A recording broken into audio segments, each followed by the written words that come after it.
আল্লাহ নবী সাল্লাল্লাহু আলাইহি সাল্লাম ওই মুহূর্তে ঠিক আল্লাহর কাছে বলেছিলেন, আল্লাহ, যাদের কারণে নামাজ পড়তে পারি নাই তাদের ঘরগুলাকে আগুন দিয়ে ভরে দিও, কবরগুলাকে আগুন দিয়ে ভরে দিও, পেটগুলাকে আগুন দিয়ে ভরে দিও। নবীজি সাল্লাল্লাহু আলাইহি ওয়াসাল্লাম তায়েফের প্রান্তে রক্তাক্ত হয়েও বদদুয়া করে নাই। ফেরেশতারা এসে বলেছে, নবী বদদুয়া করেন। আল্লাহর নবী বলেছিলেন, আমি বদদুয়া করার জন্য আসি নাই, ইন্নী লান উবআস লাআন, বদদুয়া দেওয়ার জন্য আমি নবী আসি নাই। বুইসতু লিউতাম্মিমা মাকারিমাল আখলাক, আখলাককে পরিপূর্ণ করার জন্য এসেছি। আল্লাহর নবী বদদুয়া করে নাই, একটা বারের জন্য নবীজি বদদুয়া দেন নাই। তায়েফের প্রান্তে রক্তাক্ত হয়ে নবীজি বদদুয়া দেন নাই। দারুন নাদওয়াতে নবীজিকে হত্যা করার ষড়যন্ত্র করেছে, আল্লাহর নবী বদদুয়া দেন নাই। সবশেষে নবীজি আমার মক্কা ছেড়ে যখন চলে যাচ্ছেন, মক্কার মাটিগুলা ধরে ধরে নবীজি কেঁদেছে আর বারবার মক্কার কথা স্মরণ করেছে। নিজের জন্মভূমির কথায় নবীজি ভালোবাসায় সিক্ত হয়েছে। কুরআনুল কারীম আল্লাহ রাব্বুল আলামিন জানায় দিলেন, وَإِذْ يَمْكُرُ بِكَ الَّذِينَ كَفَرُوا لِيُثْبِتُوكَ أَوْ يَقْتُلُوكَ أَوْ يُخْرِجُوكَ। ও নবী, তারা আপনাকে বন্দী করে ফেলবে, হত্যা ষড়যন্ত্র করবে, আপনাকে তারা প্রিয় জন্মভূমি থেকে বের করে দিবে। নবীজির আর বুঝতে বাকি নেই, এই মক্কায় আর থাকা যাবে না। তিনি মক্কা ছেড়ে মদিনায় হিজরত করার সময় বারবার পিছনে ফিরে ফিরে তাকিয়েছেন আর কেঁদেছেন, এটা আমার পুণ্যভূমি মক্কা। এই মক্কার মায়ায় নবীজি কেঁদেছিলেন।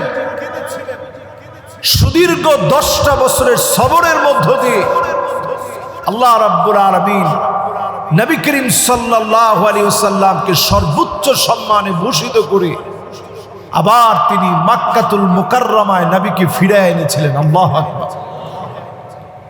ইসলামের ইতিহাসের এই হিজরতের ঘটনাটি এত বেশি দামি হওয়ার কারণে হিজরতের ঘটনাকে কেন্দ্র করেই এই বর্ষটির নাম হিজরি বর্ষ। হামদান ইয়ালিকু বিজালালিহি ওয়া কামালিহি সুবহানাহু ওয়া তাআলা লাহুল হামদু ফিল উলা ওয়াল আখিরা وهو على كل شيء قدير اللهم إنا نشهدك ونشهد ملائكتك وحملة عرشك وجميع خلقك أنك أنت الله لا إله إلا أنت فهو الواحد الأحد الفرد الصمد الذي لم يلد ولم يولد ولم يكن له كفوا أحد ونشهد أن سيدنا وسندنا وحبيبنا وحبيب ربنا وطبيبنا وطبيب قلوبنا محمد صلى الله عليه وعلى آله وأصحابه وبارك وسلم الذي أرسله بالحق بشيرا ونذيرا وداعيا إلى الله بإذنه وسراجا منيرا فقد قال الله تعالى في كلامه المجيد وفي فرقانه الحميد أعوذ بالله من الشيطان الرجيم بسم الله الرحمن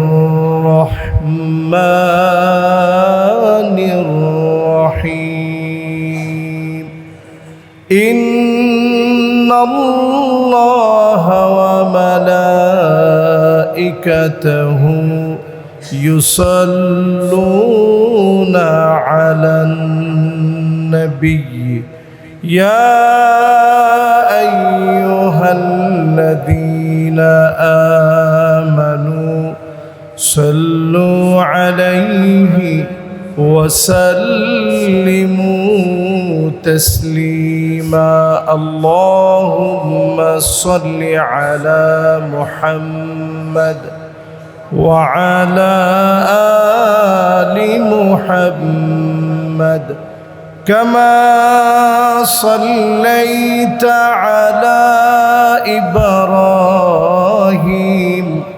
وعلى آل إبراهيم إنك حميد مجيد اللهم بارك على محمد وعلى آل محمد كما باركت على إبراهيم وعلى آل إبراهيم إنك حميد مجيد شكر গুজারি আদায় করছি আল্লাহ রাব্বুল আলামিন ওয়াল জালালের আলী শান দরবারে নত শিরে অবনত চিত্তে সকলে পড়ি কালিমাতুশ শুকর আলহামদুলিল্লাহ সকলে পড়ি রব্বানা লাকাল হামদ হামদান কাসীরান طيبا মুবারাকান ফীহ ইয়া রাব্বি লাকাল হামদু কামা ইয়ানবাগি لجلال وجهك وعظيم سلطانك আল্লাহ রাব্বুল আলামিনের প্রশংসা বড়ত্ব ঘোষণা করে দরুদ এবং সালাম পড়ছি সাইয়্যিদুল মুরসালিন খাতামুন নবিয়্যিন ইমামুল মুরসালিন ওয়ান নবিয়্যিন মুহাম্মাদুর রাসূলুল্লাহ সাল্লাল্লাহু আলাইহি ওয়াসাল্লামের উপরে আল্লাহ পাক আমাদের দরুদ এবং সালামকে কবুল আর মঞ্জুর করুক সকলে পড়ে আমিন সম্মানিত মুসল্লিয়ানে কেরাম আমরা জিলহজ মাসের একেবারে শেষ প্রান্তে উপনীত হয়েছি দেখি বলেন তো আজকে জিলহজের কত তারিখ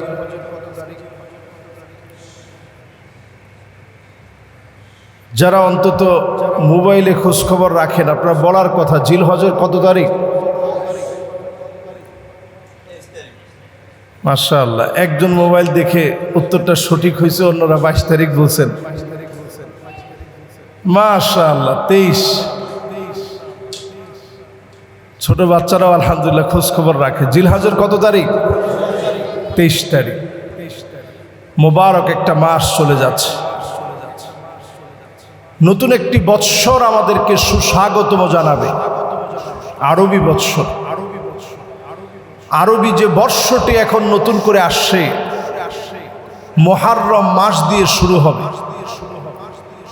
আল্লাহর কাছে যে মাসটি অত্যন্ত দামি, শাহরুল্লাহিল মুহররম, যে মাসে একটি রোজা রাখলে আল্লাহ রাব্বুল আলামিন বিগত 1 বছরের গুনাহ আল্লাহ তাআলা মাফ করে দিবে। সুবহানাল্লাহ।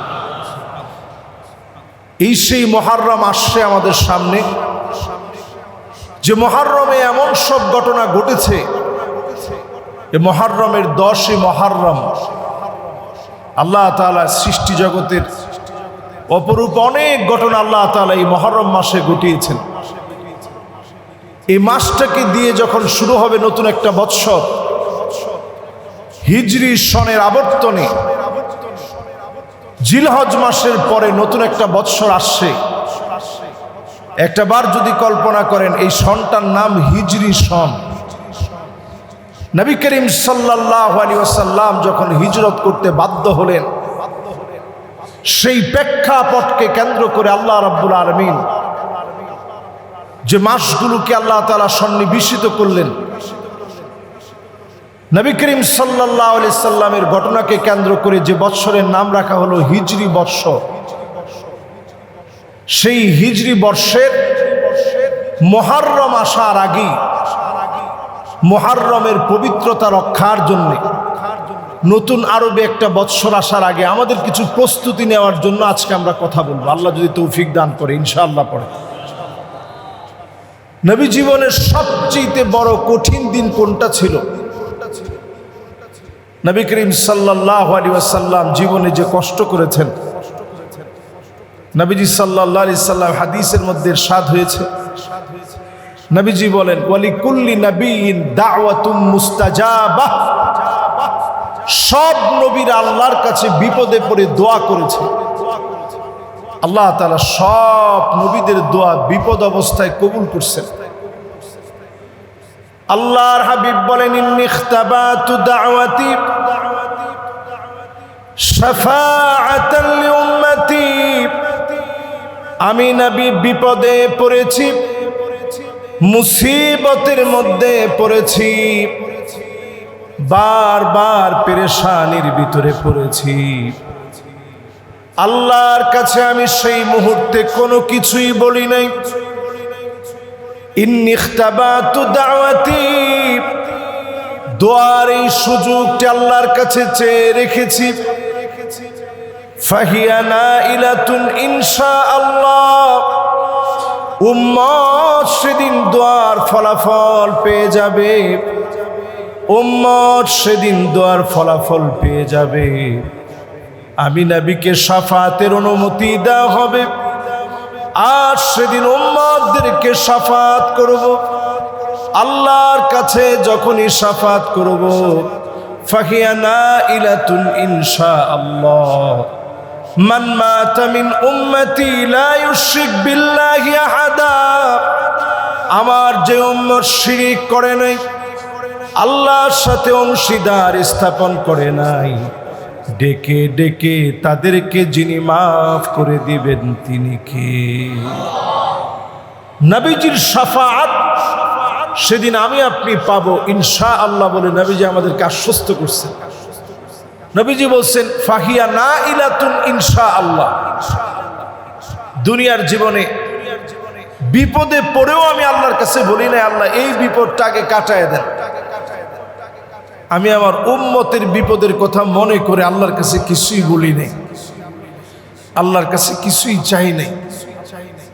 আল্লাহর কাছে জীবনে কোনোদিন বলে নাই যে আল্লাহ তায়েববাসীর উপরে এই মুহূর্তে গজব নাজিল করেন।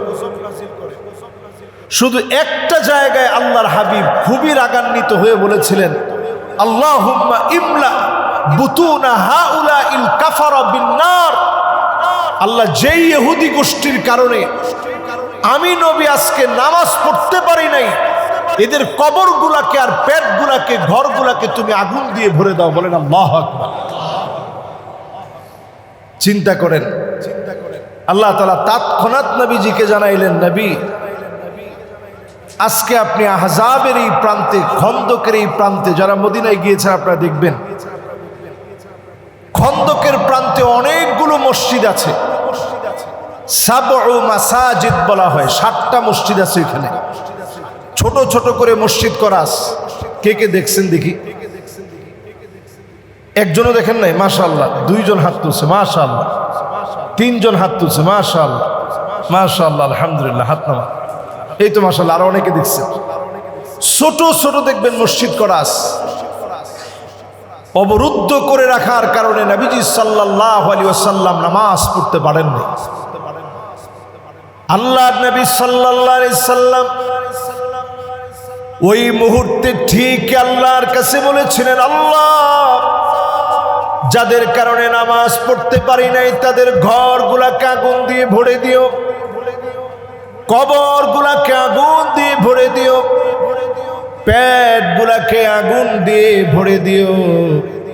নবীজি সাল্লাল্লাহু আলাইহি ওয়াসাল্লাম তায়েফের প্রান্তে রক্তাক্ত হয়েও বদদুয়া করে নাই।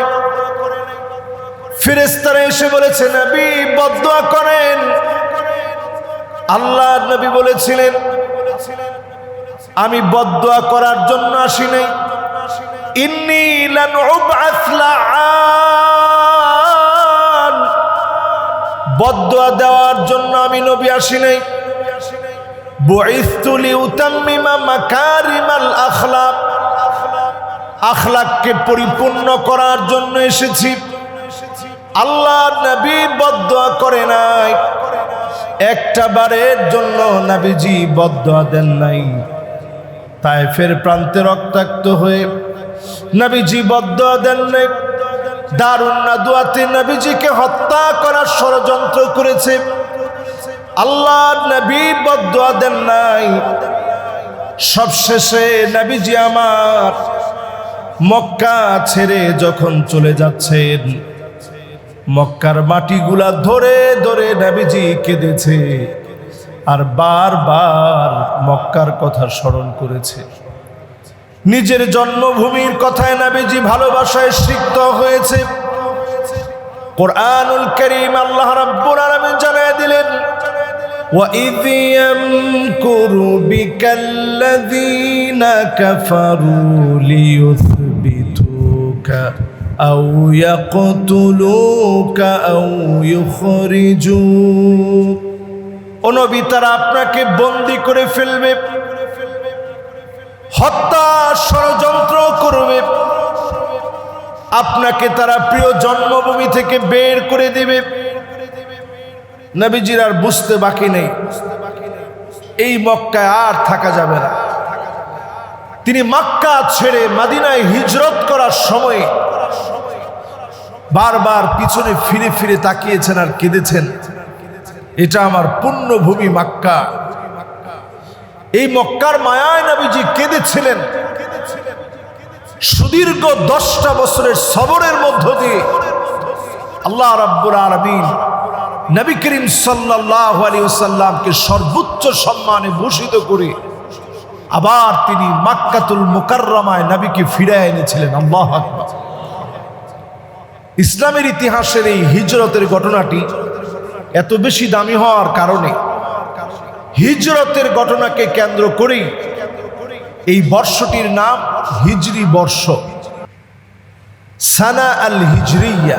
সানা আল হিজরিয়া, হিজরি বর্ষের নতুন একটি বৎসর আমাদের সামনে যখন আসবে, প্রথমেই একটা দোয়া পড়ে এই বৎসরকে সুস্বাগতম জানানো।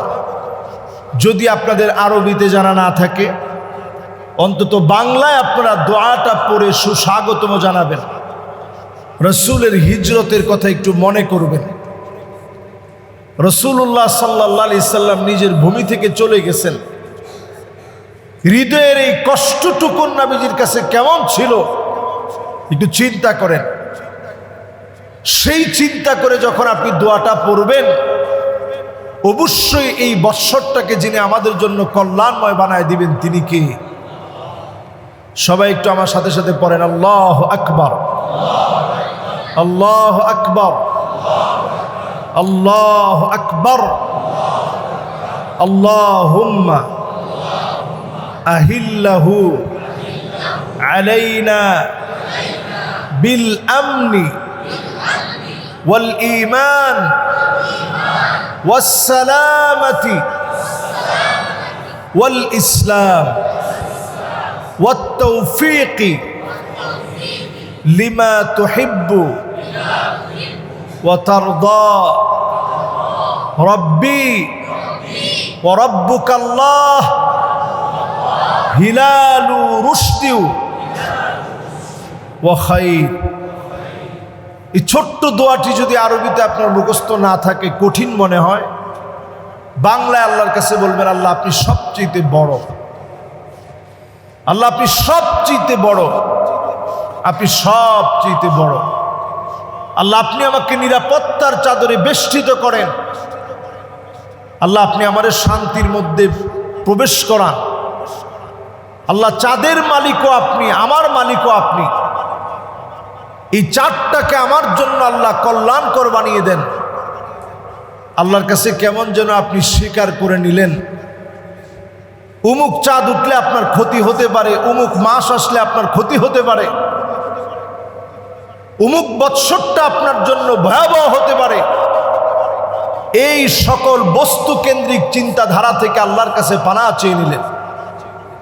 বাংলায় হলেও আমরা নতুন বৎসরের চাঁদ দেখা মাত্র এই দোয়াটা পড়ে নিব, আল্লাহর কাছে পানাহ চেয়ে নিব। সকল রকমের শিরকি চিন্তা ভাবনা, বস্তু কেন্দ্রিক চিন্তা ভাবনা থেকে বের হয়ে আল্লাহ রাব্বুল আলামিনের দিকে যেন আমি আপনি আসতে পারি। এই চিন্তাটা যেন এই বছরটা শুরু হয় এই চিন্তা দিয়ে। 31st নাইটে যেভাবে আপনি আনন্দ উৎসব করে একটা বৎসরের অকল্যাণ ডেকে এনেছিলেন, বাংলা নববর্ষের নাম করে হরিণ শাবক, তারপরে বিভিন্ন হুতুম পেঁচা, এগুলো দিয়ে মঙ্গল শোভাযাত্রার নাম করে এরপরে শুরু হয়ে যায় কালবৈশাখী ঝড়, কি প্রকট আকার ধারণ করে। কিন্তু আরবি একটা বৎসর আসে, আমরা মুসলিম, আমাদের সকল ইবাদত আরবি মাসটাকে কেন্দ্র করে আবর্তন করে ঘুরছে। কিন্তু আমরা মুসলিম কয়জনের আমাদের খোঁজ খবর আছে বলেন? আজকে এই খোঁজ খবর না থাকার কারণে সারা পৃথিবীতে আমরা বড় নির্যাতিত, অধপতিত।